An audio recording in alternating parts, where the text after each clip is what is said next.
حبیب خدا وقتی میگوید من بچم ابراهیم 6 ماهه بود که از دنیا گذشت. ابراهیم 6 ماهه بود، فرزند ماریا کبتیه. وقتی در قبر میگذاشت عمر حکایه میکند حبیب خدا را دیدم بسیار گریه میکرد و ابراهیم بچه‌ش در لحد گذاشت و چی گفت؟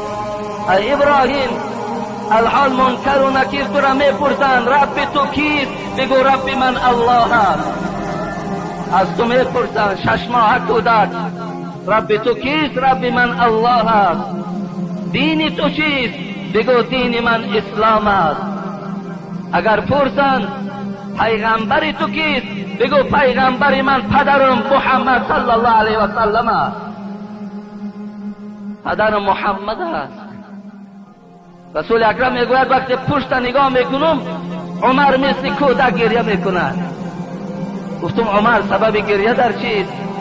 و ای حبیب خدا وقتی ابراهیم 6 ماهه را پرسند عمر هلاک میشود. 6 ماهه ابراهیم که پرسند حال عمر چی میشود؟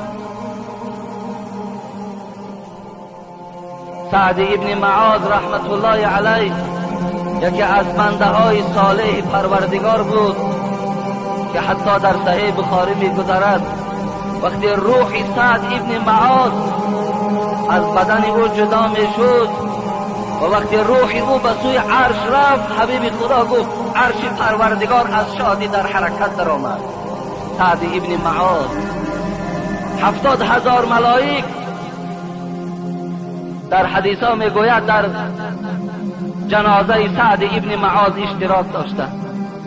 حبیب خدا میگوید یک روی مالچه سعد ابن معاذ از دنیا و آنچه در دنیا بهتر بود. وقتی سعد ابن معاذ وارد قبرستان کردند همین بنده صالح را وقتی وارد قبر کردند حضرت جابر میگوید نگاه کردم حبیب خدا تسبیح ها را زیاد گفتن گرفت، از پس او تکبیر ها را روانه کردن گرفت. گفتم حبیب خدا راست هیچ قبر ده این قدر راست نمی سازی، این قدر تسبیح و تکبیر نمی گفتی، چه حالت شد؟ گفت سعد ابن معاذ قبر جکی بنده که 70,000 ملائک در قبر در حضور جنازش بودند. عرش پروردگار به آمدن روح سعد ابن معاذ خرسند شد که سعد از دنیا گذشت. قبر سعد جکی. حبیب خدا گفت تا زمانی که قبر سعد نکشاد من تسبیح را قطع نکردم.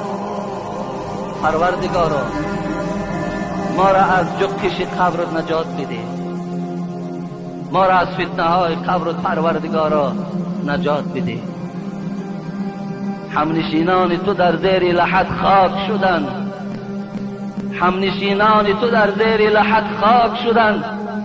چشم عبرت بکشا خواجه اگر انسانی. به سر قبر یکی رفتم و گفتم چونی؟ جامی میگوید یک برادر ما زیارت رفتم به سر قبر یکی رفتم و گفتم چونی؟ گفت احوال چی پرسی که بیایی دانی؟ احوال چی بیان کنم تا اینجا نیای تا داخل این نشوی؟ از حالی بیان کردن می شود.